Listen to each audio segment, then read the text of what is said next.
नमस्कार दोस्तों, मैं Parasnath life high study IAS में आपका स्वागत है। आज हम लोग राजा महेंद्र प्रताप सिंह राज्य विश्वविद्यालय अलीगढ़ के BEd सेकेंड सेमेस्टर एग्ज़ाम 2023 जो 21 जून 2023 से एग्ज़ाम होने जा रहा है तथा साथ ही आगरा यूनिवर्सिटी का जो BEd फर्स्ट ईयर BD 105 री एग्ज़ाम और वार्षिक एग्ज़ाम 2022-23 होने जा रहा है, उसके लिए पेपर 202 अर्थात विषयों की समझ एवं विद्यालय विषय या understanding disciplines and school subject का यूनिट फर्स्ट अध्ययन विषयों का ज्ञान का प्रैक्टिस सेट 2 हल करेंगे। दोस्तों प्रश्नों पर आएँ, लेकिन उससे पहले प्लीज़ आप लोग वीडियो को ज़्यादा से ज़्यादा शेयर कीजिए जिससे सभी लोगों को लाभ हो सके। यदि आप लोग चैनल को सब्सक्राइब नहीं किए हैं तो चैनल को सब्सक्राइब कीजिए तथा वीडियो को लाइक और शेयर जरूर कीजिए। आइए देखते हैं प्रश्नों को। आप लोग ध्यान रखना, पेपर 202 अर्थात विषयों की समझ एवं विद्यालय विषय यह राजा महेंद्र प्रताप सिंह में है और आगरा यूनिवर्सिटी में यही सेम पेपर BD 105 है। ठीक है, BD 105 है, इस पॉइंट को भी आप लोग ध्यान रखना। ठीक है, तो जो पेपर राजा महेंद्र प्रताप सिंह में BEd सेकंड सेमेस्टर में BD 202 है, वही आगरा यूनिवर्सिटी में BEd फर्स्ट ईयर में BD 105 है, क्योंकि वहाँ वार्षिक एग्जाम है। तो आप लोग कन्फ्यूज नहीं होना, ठीक है, दोनों के लिए महत्वपूर्ण है। इसका यूनिट फर्स्ट अध्ययन विषयों का ज्ञान, इसका पार्ट 2 हल करेंगे। पार्ट 1 हम लोग हल कर चुके हैं। यदि आप लोगों ने नहीं देखा है तो डिस्क्रिप्शन में लिंक दिया गया है, आप लोग जाकर देख लीजिएगा। आइए देखते हैं प्रश्नों को। पहला प्रश्न है, महत्वपूर्ण है, 2022 में पूछा जा चुका है। गणित विज्ञान की रानी है, यह परिभाषा किसकी है? A गॉस की, B ब्राइटमैन की, C जॉन ड्यूवी की, D रॉस की। सही जवाब हो जाएगा इसका A गॉस की। अगला प्रश्न है, भाषा शब्द किस धातु से बना है? A भी, B भास, C भक्ति, D भास। सही जवाब हो जाएगा इसका, महत्वपूर्ण है, D भास। अगला प्रश्न है, ध्यान रखना, भाषा शब्द संस्कृत के भाष धातु से बना है जिसका अर्थ होता है बोलना या कहना, अर्थात भाषा वह है जिसे बोला जाए। अगला प्रश्न है, भाषा के प्रकार हैं, A शाब्दिक, B अशाब्दिक, C शाब्दिक तथा अशाब्दिक, D इनमें से कोई नहीं। सही जवाब हो जाएगा इसका C शाब्दिक तथा अशाब्दिक। अगला प्रश्न है, शिक्षा की त्रिमुखी प्रक्रिया के अंग हैं, A शिक्षक, B सामाजिक तत्व, C शिष्य, D उपयुक्त सभी।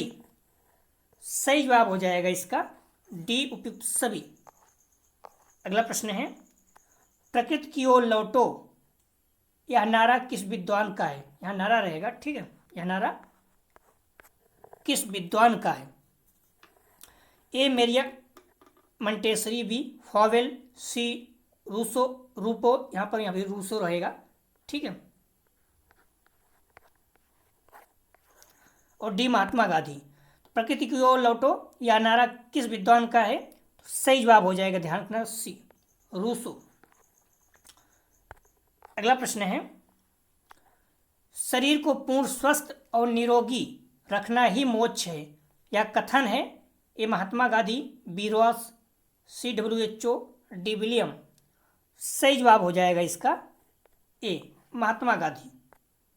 अगला प्रश्न है, स्वास्थ्य मूल्यांकन किया जाता है, स्वास्थ्य मूल्यांकन किया जाता है, A अध्यापकों द्वारा, B स्वास्थ्य विशेषज्ञों द्वारा, C डॉक्टरों द्वारा, D उपयुक्त सभी।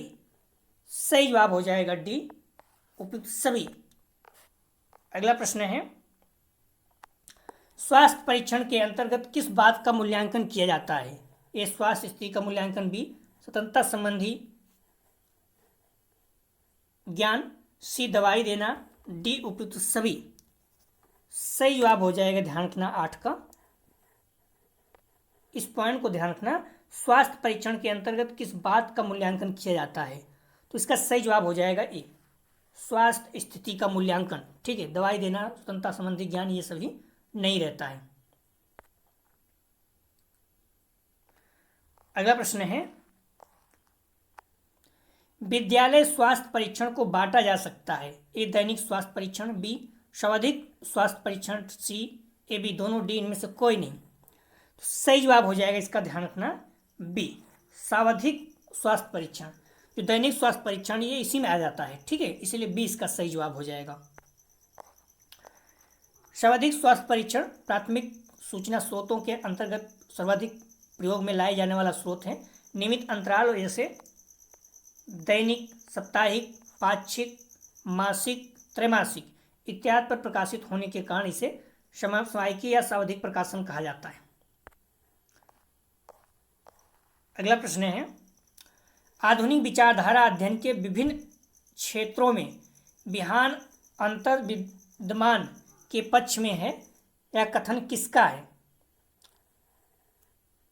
ए ब्रूबरेकर का, बी रॉस का, सी श्रीधरनाथ मुखर्जी का, डी उपयुक्त सभी। सही जवाब हो जाएगा, ध्यान रखना, ए ब्रूबरेकर का। अगला प्रश्न है, शिक्षण के अंतर्गत किन मुख्य विषयों का अध्ययन किया जाता है? ए सामाजिक विषय, बी मनोवैज्ञानिक विषय, सी विज्ञान विषय, डी उपयुक्त सभी। सही जवाब हो जाएगा, ध्यान रखना, 11 का सही जवाब हो जाएगा डी, उपयुक्त सभी। अगला प्रश्न है, पाठ्यक्रम के विषयों को इस तरह व्यवस्थित किया जाना चाहिए जिससे एक विषय के शिक्षण में दूसरे विषय का ज्ञान सहायक हो, यह कथन किसका है? ए हार्वर्ड का, बी रेमंड का, सी ड्यूबी का, डी इनमें से कोई नहीं। सही जवाब हो जाएगा ए हार्वर्ड का। अगला प्रश्न है, सहसंबंध के प्रकार होते हैं, ए 3, बी 4, सी 5, डी 6। सही जवाब हो जाएगा ए 3। अगला प्रश्न है, सहसंबंध के अंतर्गत किस शिक्षण सूत्र का प्रयोग होता है? ए कार्य न करने का सिद्धांत, बी कार्य करके सीखना, सी देखकर सीखना, डी सुनकर सीखना। सही जवाब हो जाएगा बी कार्य करके सीखना। अगला प्रश्न है, परंपरागत आधार पर कौन से विषय वस्तु क्षेत्र होते हैं? ए प्राकृतिक विज्ञान, बी सामाजिक विज्ञान, सी मानविकी वर्ग, डी उपयुक्त सभी। सही जवाब हो जाएगा डी उपयुक्त सभी। अगला प्रश्न है, ज्ञान किन तथ्यों पर आधारित होता है?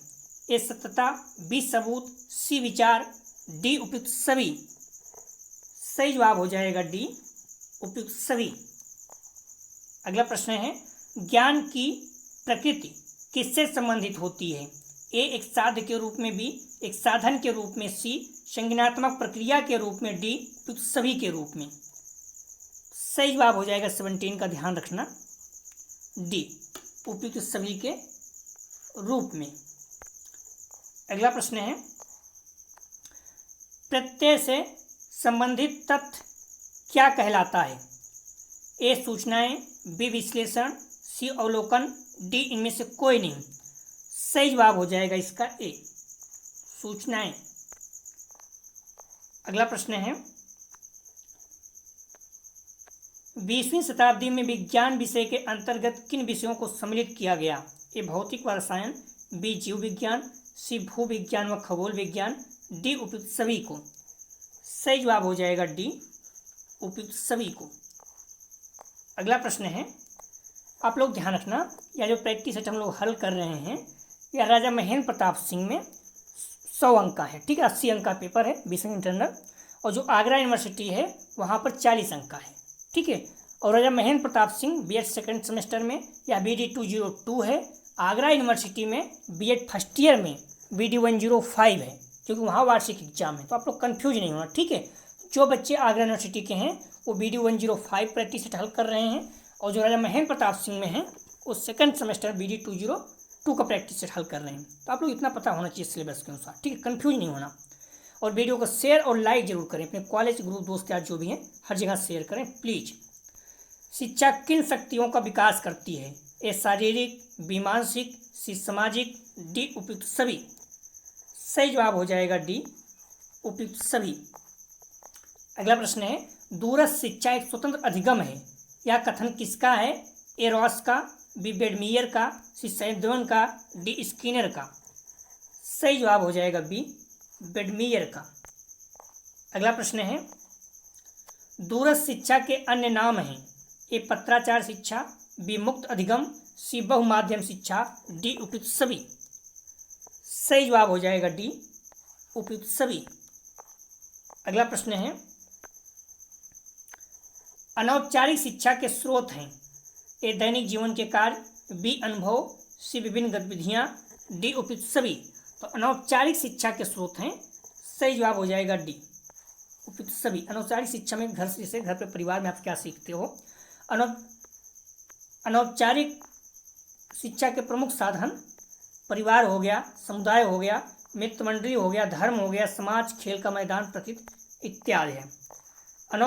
औपचारिक में क्या आता है, इसमें विद्यालय आ जाता है। औपचारिक शिक्षा में पत्राचार पाठ्यक्रम, ग्रीष्मकालीन संस्था, वित्तीय प्रशिक्षण, रेडियो और टेलीविजन का प्रसारण, मुक्त विश्वविद्यालय, इग्नू आदि के माध्यम से विद्यालय, महाविद्यालय तथा विद्यालयों जैसे औपचारिक संस्थान दी जाती हैं। ठीक है, तो औपचारिक शिक्षा कहाँ मिलती है, विद्यालय में, अनौपचारिक घर पर। अगला प्रश्न है, रामकृष्ण मिशन की स्थापना कब की गई। ए सन 1897 में, बी 1854 में, सी 1852 में, डी 1856 में। तो रामकृष्ण मिशन की स्थापना कब की गई थी। सही जवाब हो जाएगा ए 1857। ध्यान रखना, मॉडल पेपर में 1857 दिया जो गलत है, तब लोग कंफ्यूज मत होना। रामकृष्ण मिशन की स्थापना 1 मई 1897 रामकृष्ण परमहंस के परम शिष्य स्वामी विवेकानंद ने की थी। इसका मुख्यालय कोलकाता के निकट बेलूड में है। मिशन की स्थापना केंद्र में वेदांत दर्शन का प्रचार प्रसार करना था। ठीक है, रामकृष्ण मिशन दूसरों की सेवा परोपकार को कर्मयोग मानता है, जो कि हिंदू धर्म का एक महत्वपूर्ण सिद्धांत है। अगला प्रश्न है, सन 1915 को रविन्द्रनाथ टैगोर को क्या उपाधि प्राप्त हुई। ए बैरिस्टर की, बी सर की, सी कलाकार की, डी शिक्षा शास्त्री की। सही जवाब हो जाएगा बी सर की। 3 जून साल 1915 में नोबेल पुरस्कार विजेता बंगला लेखक और कवि रविन्द्रनाथ टैगोर को ब्रिटिश सरकार ने नाइटहुड यानी सर की उपाधि, नाइटहुड को ही सर कहा जाता है, सर की उपाधि से नवाजा था। अगला प्रश्न है, टैगोर जी ने मानव जीवन के कितने पक्ष बताए हैं। ए आध्यात्मिक, बी सामाजिक, सी ए बी दोनों, डी इनमें से कोई नहीं। सही जवाब हो जाएगा सी ए बी दोनों।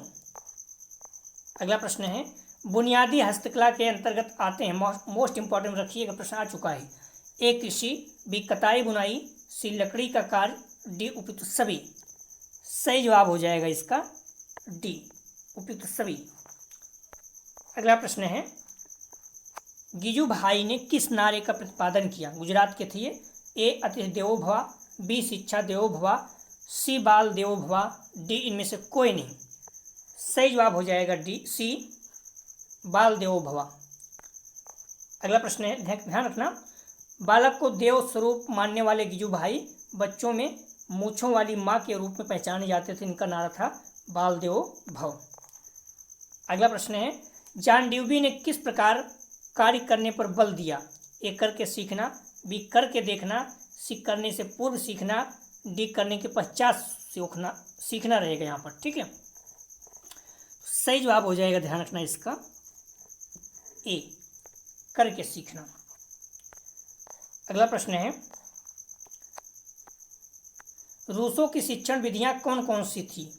ए करके सीखना, बी करके देखना, सी अन्वेषण द्वारा सीखना, डी उपयुक्त सभी।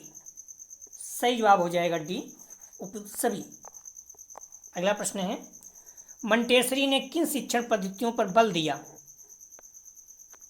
ए कर्मेंद्रियों की शिक्षा, बी ज्ञानेंद्रियों की शिक्षा, सी पढ़ने सीखने तथा गणित की शिक्षा, डी उपयुक्त सभी। सही जवाब हो जाएगा डी उपयुक्त सभी। अगला प्रश्न है, अपने क्रियाशील रूप में अहिंसा सभी के प्रति अच्छी भावना है या शुद्ध प्रेम है, यह कथन किसका है।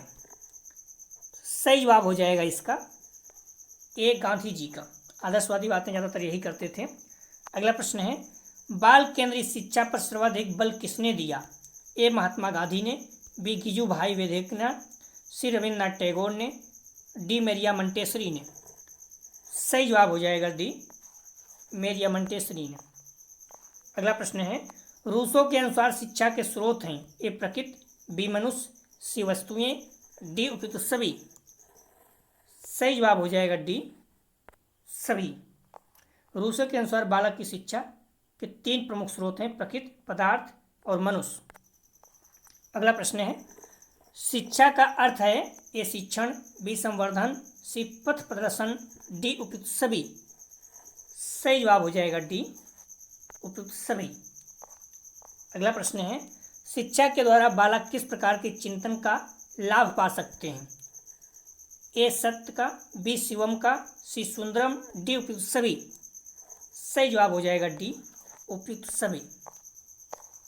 अगला प्रश्न है शिक्षा किस प्रकार की प्रक्रिया है? ए सतत, बी व्यापक, सी ए बी दोनों, डी इनमें से कोई नहीं। सही जवाब हो जाएगा सी ए बी दोनों। अगला प्रश्न है शिक्षा प्रक्रिया में किसे मुक्त स्थान दिया गया है?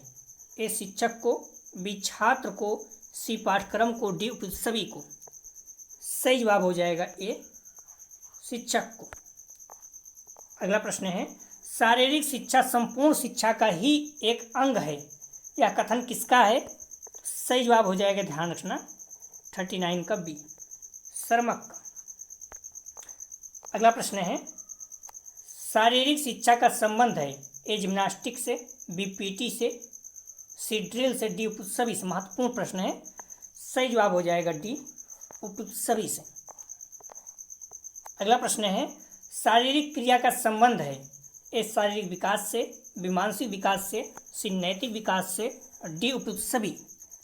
सही जवाब हो जाएगा डी उपयुक्त सभी। अगला प्रश्न है मजबूत शारीरिक नीति के बिना कोई राष्ट्र महान नहीं बन सकता, यह कथन किसका है? तो सही जवाब हो जाएगा ये बी डॉक्टर राधाकृष्णन जी। अगला प्रश्न है गृह कार्य दिया जाना चाहिए ए सजा के रूप में, बी अत्यधिक रूप में, सी अभ्यास के लिए, डी उपयुक्त सभी के लिए। तो गृह कार्य दिया जाना चाहिए, ध्यान का नेगेटिव पॉइंट पहले ही गलत हो जाएगा, तो सजा के रूप में हो नहीं सकता, जिसका मतलब डी तो होगा नहीं। तो सही जवाब हो जाएगा इसका सी अभ्यास के लिए। अगला प्रश्न है छात्रों के चारित्रिक निर्माण में सहायता करना तथा उनकी भाषा को उन्नत करना हिंदी शिक्षण का कौन सा उद्देश्य है? ए शुद्धता, बी गति, सी शुद्धता एवं गति, डी इनमें से कोई नहीं। सही जवाब हो जाएगा सी शुद्धता एवं गति। अगला प्रश्न है ईश्वर ही भाषा का आदि गुरु है, यह कथन है ए श्राम देव, बी विद्यासागर, सी पतंजलि, डी प्लेटो। सही जवाब हो जाएगा सी पतंजलि। अगला प्रश्न है अरस्तु कहाँ से संबंधित थे, अर्थात किस देश से? ए यूनान से, बी पर्सिया से, सी अरब से, डी संयुक्त राज्य अमेरिका से। सही जवाब हो जाएगा ए यूनान से। अरस्तु 384 ईसा पूर्व से 322 ईसा पूर्व यानी दार्शनिक थे। वे प्लेटो के शिष्य व सिकंदर के गुरु थे। उनका जन्म स्टेगेरिया नामक नगर में हुआ था जो कि यूनान में है। ठीक है, कई लोग नहीं जानते हो तो ध्यान रखना, ईसा पूर्व मतलब पहले से, इसलिए ईसा पूर्व लिखा जाता है। ठीक है, देखिए ये जो है 322 ईसा पूर्व ये नया है, इसकी अपेक्षा 384 जो है ये ज़्यादा पुराना है। ठीक है, अगला प्रश्न है गणित विषय में बालकों को किस प्रकार की शिक्षा दी जाती है? ए सोचने समझने की, बी विश्लेषण करने की, सी तर्क संगत निर्णय लेने की, डी सभी की। सही जवाब हो जाएगा डी उपयुक्त सभी की। अगला प्रश्न है बिजनेस शब्द किस भाषा का है? ए अंग्रेजी, बी लैटिन, सी ग्रीक, डी हिंदी। सही जवाब हो जाएगा ए अंग्रेजी। बिजनेस शब्द जो है अंग्रेजी भाषा है। बिजनेस एक्स अंग्रेजी का शब्द है, बिजनेस ओरिएंटेड ओल्ड इंग्लिश शब्द बेसिंगनिस से हुआ है, यहाँ पर एक रहेगा। ठीक है, बिजनेस एक अंग्रेजी भाषा का शब्द है। अगला प्रश्न है निम्न में से वाणिज्य का महत्व है? ए सैद्धांतिक, बी व्यवहारिक, सी मानसिक विकास, डी उपयुक्त सभी। सही जवाब हो जाएगा इसका डी उपयुक्त सभी। अगला प्रश्न है पाक कला का संबंध है ए जीव विज्ञान, बी गृह विज्ञान, सी रसायन विज्ञान, डी भौतिक विज्ञान। सही जवाब हो जाएगा बी गृह विज्ञान।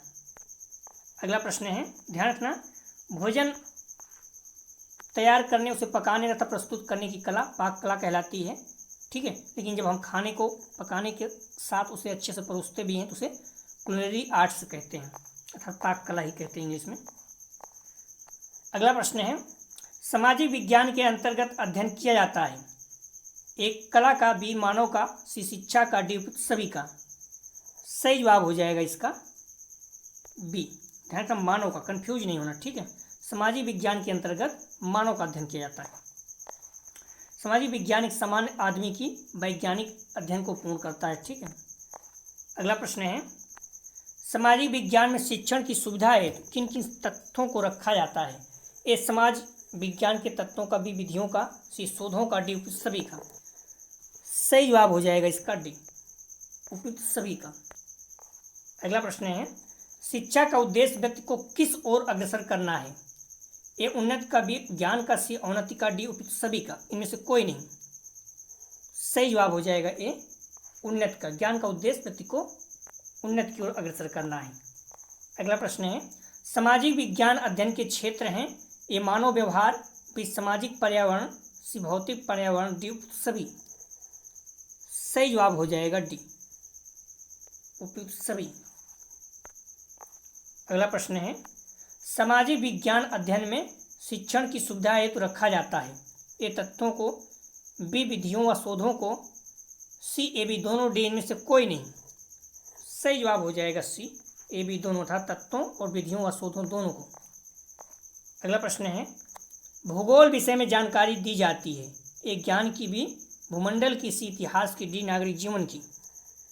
सही जवाब हो जाएगा बी भूमंडल की, भूगोल विषय में।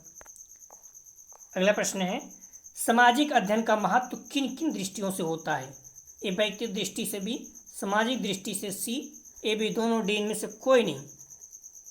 सही जवाब हो जाएगा सी ए बी दोनों, वैयक्तिक और सामाजिक दोनों। अगला प्रश्न है, प्राकृतिक वातावरण के साथ जोड़ा गया है, ए मनुष्य को, बी समाज को, सी कार्य को, डी उपयुक्त सभी को। सही जवाब हो जाएगा डी उपयुक्त सभी को। हमारी रिक्वेस्ट है आप लोग वीडियो को लाइक और शेयर जरूर करें। यह प्रैक्टिस सेट राजा महेंद्र प्रताप सिंह यूनिवर्सिटी में बीएड सेकंड सेमेस्टर BD 202 और 80 अंक का है। आगरा यूनिवर्सिटी में यही पेपर जो है बीएड फर्स्ट ईयर में है और BD 105 है, 40 अंक का है। प्रश्न है, भाषा को बांटा गया है, A2, B3, C4, D5। सही जवाब हो जाएगा बी 3। भाषा 3 भागों में बांटा गया, कौन कौन, मौखिक, लिखित और संकेतिक। अगला प्रश्न है, शब्दों के माध्यम से विचारों के आदान प्रदान की प्रक्रिया को हम कहते हैं, ए भाषा, बी स्वर, सी व्यंजन, डी इनमें से कोई नहीं। सही जवाब हो जाएगा ए भाषा। अगला प्रश्न है, कथित भाषा किसे कहते हैं, ए सरल भाषा को, बी लिखित भाषा को, सी मौखिक भाषा को, डी इनमें से कोई नहीं।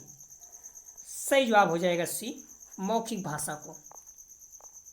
वाणी द्वारा बोलकर विचार प्रकट करने का साधन मौखिक या कथित भाषा कहलाता है।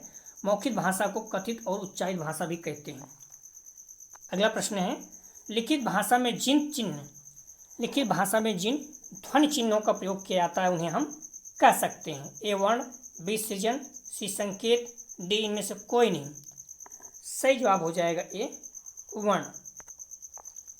अगला प्रश्न है, जब हम शरीर के हाव भाव या संकेतों के द्वारा विचारों को व्यक्त करते हैं तो उसे ... भाषा कहते हैं, ए लिखित भाषा, बी मौखिक, सी संकेतिक, डी इनमें से कोई नहीं। सही जवाब हो जाएगा सी संकेतिक भाषा कहते हैं। अगला प्रश्न है, देश के ... के मध्य संप्रेषण का अति उत्तम साधन भाषा ही है, ए बालकों, बी व्यक्तियों, सी बालकों तथा व्यक्तियों, डी इनमें से कोई नहीं। सही जवाब हो जाएगा सी बालकों तथा व्यक्तियों। देश के बालकों तथा व्यक्तियों के मध्य संप्रेषण का अति उत्तम साधन भाषा ही है। अगला प्रश्न है, भारत की राजभाषा कौन सी है, ए अंग्रेजी, बी हिंदी, सी पंजाबी, डी उर्दू। सही जवाब हो जाएगा इसका बी हिंदी। ध्यान रखना, भारत की राजभाषा, राष्ट्रभाषा नहीं, आप लोग कन्फ्यूज नहीं होना। भारतीय संविधान के भाग 17 में, इस पॉइंट को ध्यान रखना, जो हिंदी है हमारी राजभाषा है और भाग 17 में है कि अनुच्छेद 343(1) के अनुसार हिंदी हमारे देश की राजभाषा है। इस अनुच्छेद में व्यवस्था की गई संघ की राजभाषा हिंदी और लिपि देवनागरी होगी। 343(1) भाग 17 गणित शिक्षण प्रयोगात्मक मूल्यों के अंतर्गत आता है। एक क्रय अथवा विक्रय, बी गिनना, सी तौलना, डी उपयुक्त सभी। गणित शिक्षण प्रयोगात्मक मूल्यों के अंतर्गत आता है, सही जवाब हो जाएगा, ध्यान रखना, डी उपयुक्त सभी। अगला प्रश्न है, ब्लूम के अनुसार अनुदेशात्मक उद्देश्यों का वर्गीकरण किया गया है। ए 4 प्रकार से, बी 8 प्रकार से, सी 3 प्रकार से, डी 6 प्रकार से। सही जवाब हो जाएगा सी 3 प्रकार से। ब्लूम ने अधिगम को 3 भागों में विभक्त किया है, संज्ञानात्मक, भावात्मक, क्रियात्मक में। अगला प्रश्न है, ज्ञान वर्ग के अंतर्गत विषयों को प्रयत्न किया जाता है। ए प्रत्याभिज्ञान कराने में, बी प्रत्यास्मरण कराने में, सी ए बी दोनों, डी इनमें से कोई नहीं। सही जवाब हो जाएगा इसका सी ए बी दोनों, प्रत्याभिज्ञान और प्रत्यास्मरण दोनों। अगला प्रश्न है, पाठ्यक्रम विषय में सबसे अधिक महत्व किस भाषा का होता है। ए मातृभाषा, बी क्षेत्रीय, सी राष्ट्रीय, डी विदेशी। सही जवाब हो जाएगा, ध्यान रखना, ए मातृभाषा का सबसे ज़्यादा महत्व होता है पाठ्यक्रम में। अगला प्रश्न है, गणित मस्तिष्क को बनाता है। ए कमजोर, बी काल्पनिक, सी तीव्र, डी स्मरणीय। सही जवाब हो जाएगा सी, गणित जो है मस्तिष्क को तीव्र बनाता है। प्लीज़ आप लोग वीडियो को लाइक और शेयर जरूर करें। गणित शिक्षण का उद्देश्य है। ए सांस्कृतिक उद्देश्य, बी चारित्रिक उद्देश्य, सी अनुशासनात्मक उद्देश्य, डी उपयुक्त सभी। सही जवाब हो जाएगा इसका डी उपयुक्त सभी। अगला प्रश्न है, हिंदी शिक्षण के उद्देश्यों के अंतर्गत हिंदी शिक्षण का प्राथमिक एवं महत्वपूर्ण उद्देश्य है। ए ज्ञानात्मक, बी कौशलात्मक, सी अभिव्यक्त्यात्मक, डी इनमें से कोई नहीं। सही जवाब हो जाएगा ए ज्ञानात्मक। अगला प्रश्न है, सस्वर वाचन में आता है। ए पाठ्य पुस्तकी, बी गद्यावतरण का सस्वर वाचन, सी कविता पाठ सामग्री, डी उपयुक्त सभी। सही जवाब हो जाएगा डी उपयुक्त सभी। अगला प्रश्न है, सुनने व बोलने की विविध प्रकार की सामग्री कितनी स्थितियों में उपलब्ध हो सकती है। एक कक्षा स्थिति, बी कक्षेतर स्थिति, सी आकाशवाणी प्रसारण, डी उपयुक्त सभी। सही जवाब हो जाएगा डी उपयुक्त सभी। अगला प्रश्न है, लिखित रूप में सबसे महत्वपूर्ण है। ए मात्राओं का ज्ञान, बी मात्रा लगाने का तरीका, सी ए बी दोनों, डी इनमें से कोई नहीं। सही जवाब हो जाएगा सी मात्राओं का ज्ञान और मात्रा लगाने का तरीका दोनों।